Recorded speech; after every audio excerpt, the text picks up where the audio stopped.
So you're considering a move to Tampa, Florida, and you're wondering what it really costs to live here.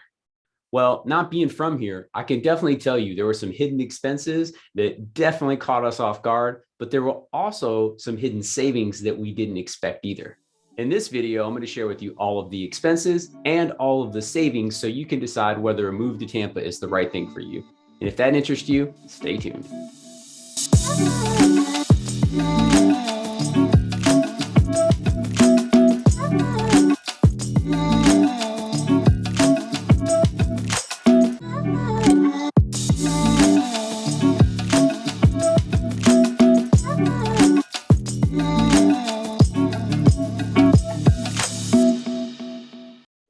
Hey everyone, Juan with the True Living Group here in Tampa, Florida. And if this is your first time to the channel, we talk all things Tampa Bay, what it's like to live here, what it's like to play here, what it's like to experience the Tampa life, all the food, the dining, the outdoors, the beaches, and the sunshine. If that interests you, we're going to get to that right now.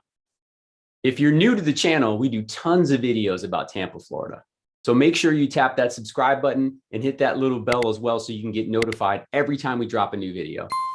We're getting calls from all over the country from people considering making the move to Tampa, Florida. So if you're considering relocating or making that move, feel free to reach out. You can give us a call, email, text, DM me, whatever way works best for you. Don't worry, we got your back. Now, I'm going to get to the cost of living in just 1 second. But first, we have to figure out how we're going to measure this. If we took the average cost of living in the US and called it 100, we're going to base everything off of that scale. All right, so let's jump into the numbers. Overall, Tampa ranks at 100.1.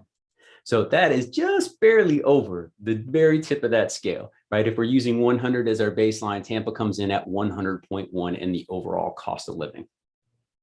Now on the grocery end, Tampa comes in at 105.1, which is definitely a little bit further north of that 100 mark. And I got to be honest with y'all, when we moved from Detroit to Tampa 3 years ago, we came down and it was one of the very first things my wife noticed was the fact that her grocery bill had went up somewhere between 15 and 20%.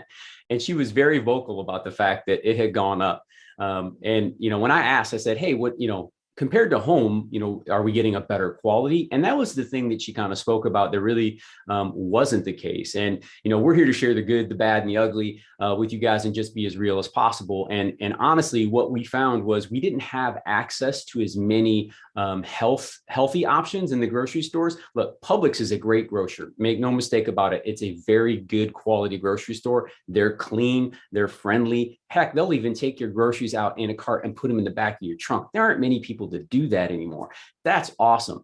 But we lost access to our Whole Foods that were more readily available. We have some here, but they're just not as prevalent as they were in the north where we came from. And where you're from, they may not have that many options either. So you may not feel that, but we definitely felt it. We just feel like the quality of the produce wasn't as good. And again, we can find those, but traveling 30 to 45 minutes to try to go to a grocery store or a Whole Foods just wasn't going to work out for us. So, we just wanted to share that and be real with y'all. We did see a bump in our grocery bill. So again, 15 to 20% is kind of what it feels like. Again, our scale's at 105.1. So you can tell there's definitely a lift there.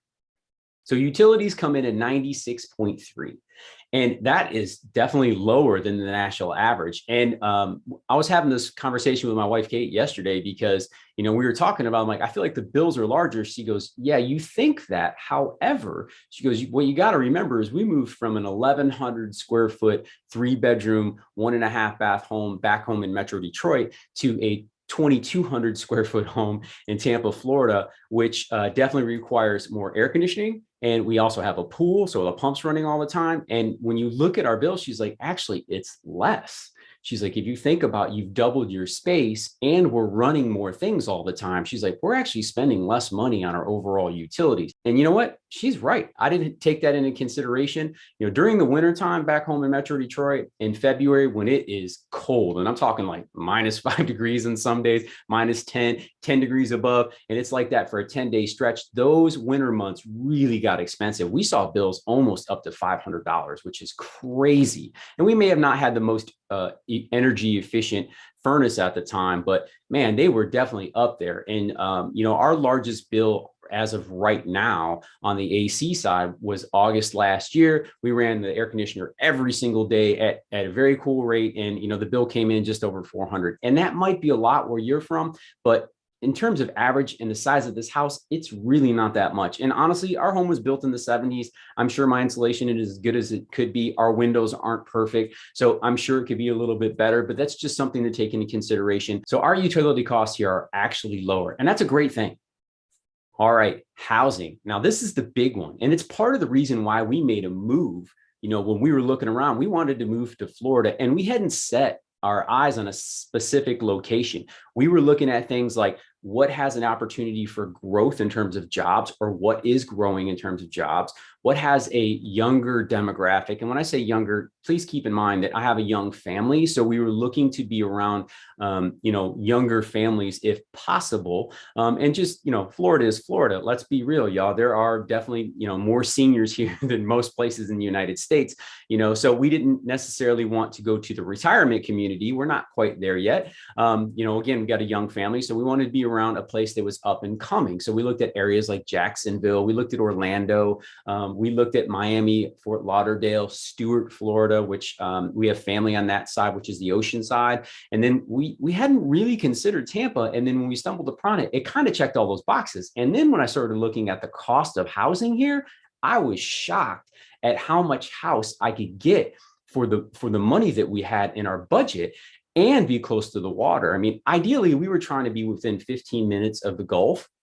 When we got here, y'all, it takes me longer to load my kids in the car than it does to get them to the beach, which is crazy. And we are definitely well within the range. When we bought our home, we were just over the national average on pricing. And we're going to get to that in a second. But so housing coming in at 94.9, that is great. Again, remember, our baseline is 100. And I got to tell you, coming from Metro Detroit, a $400,000 house there, you could get a 2,500 square foot home at that time when we made a move in one of the nicer areas with really good schools.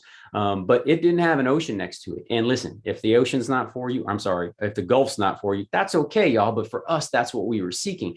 And Tampa was up and coming. They're driven.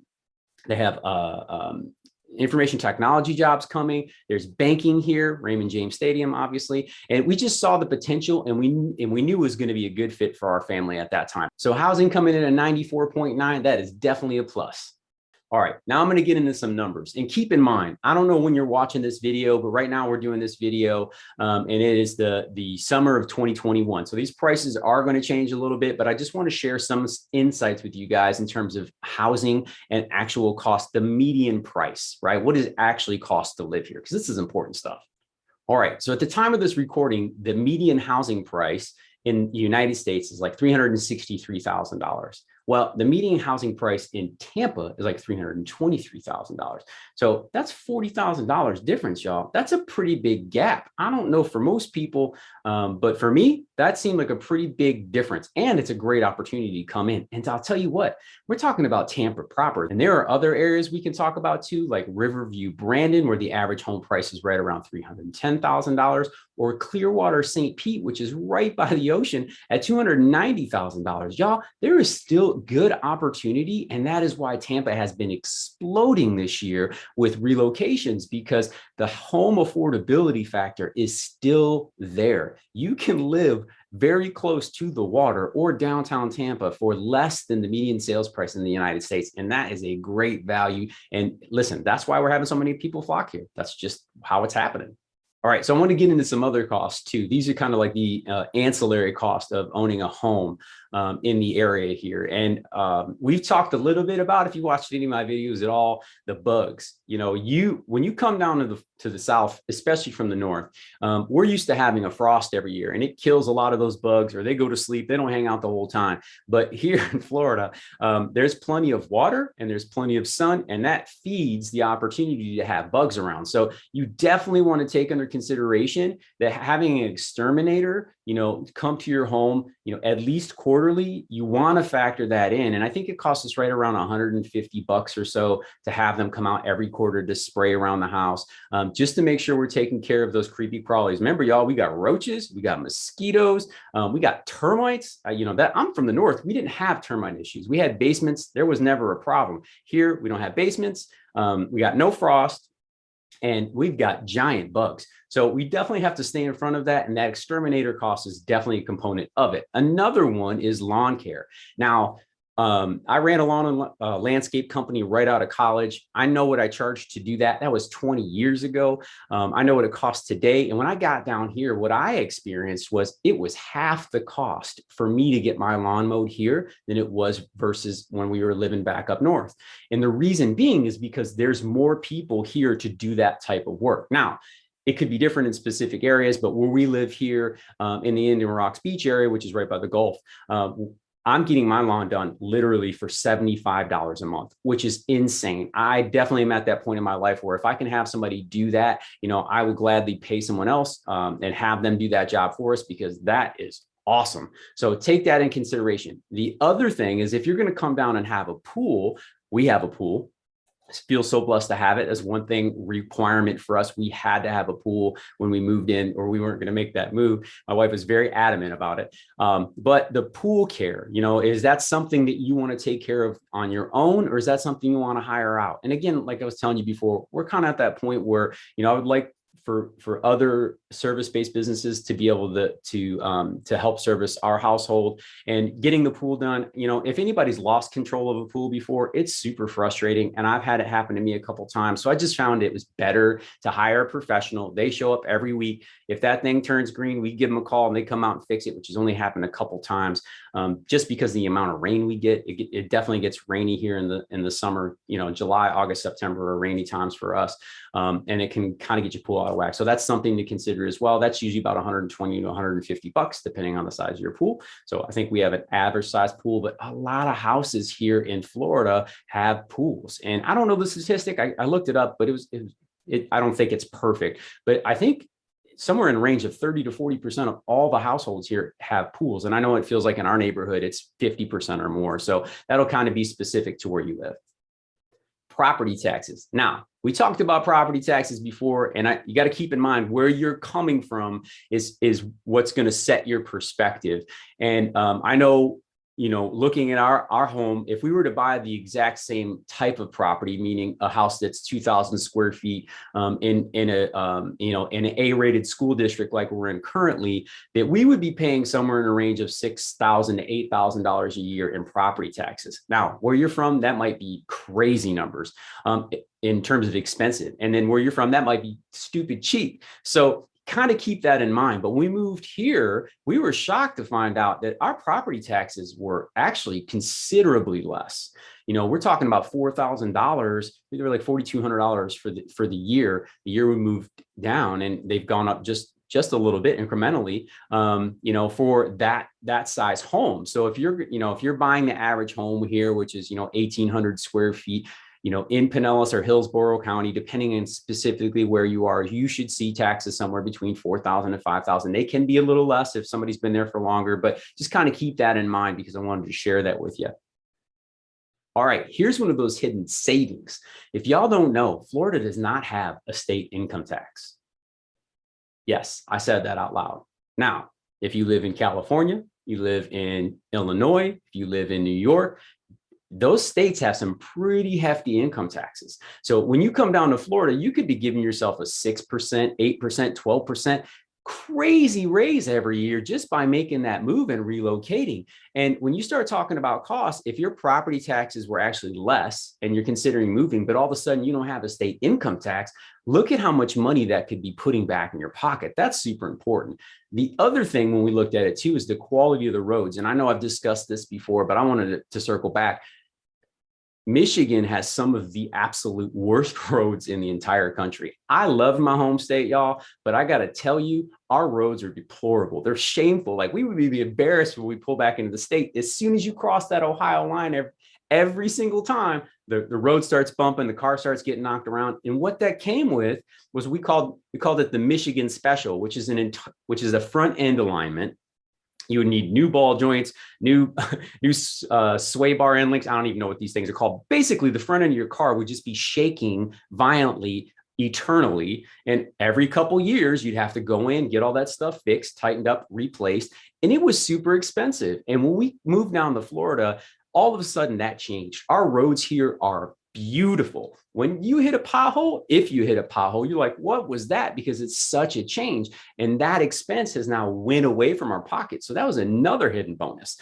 The one thing that is different for us that we didn't have up north was we didn't have any toll roads in Michigan, so to speak of.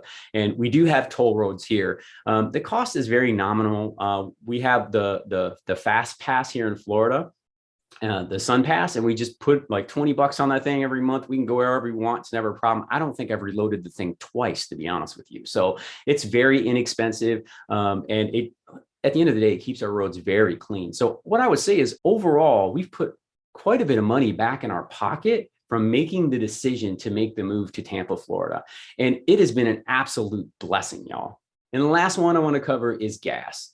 Now, gas prices here, I thought they would be a little cheaper. I don't know why I thought that, because I didn't really, that was the one thing I didn't look into, but they're almost identical to what we were paying back home in Detroit. Again, I know if you live in New York or California, gas prices are outrageous. But again, we're in August of 2020 and gas prices are just below $3 here. And as y'all know, we've had quite a bit of inflation over the last 8 months in general. 8 months ago, we were probably down at 230, and today we're at just under $3. But when we drive and we travel, what I've noticed is we're pretty in line with just about everybody else. So again, I don't know where you're coming from specifically, but that's what we're paying for gas. So it's not crazy, and again, the benefits definitely outweigh, the few negatives that we've had to hit. So, paying for the Exterminator when we had to pay that before, well, I don't have to pay state income tax anymore. And that is a trade I'll make every day, every single day of the week. So, if you are considering making that move to Tampa, Florida, I really hope that this helped, inform you about, some of the benefits in terms of expenses and some of the negatives in terms of expenses as well. And listen, if you've got any questions, please feel free to put them in the comments below. I'd be happy to answer them for you. And don't forget to hit the subscribe button and that little like bell so you can be notified every time we launch a new video. And if you're considering making the move to Tampa, Florida, relocating, investing in properties here as well, please feel free to reach out to my team at the True Living Group. You can call us, email, text message, instant message us, however you got to get hold of us. We've got your back. And until next time, go out and live that Tampa life.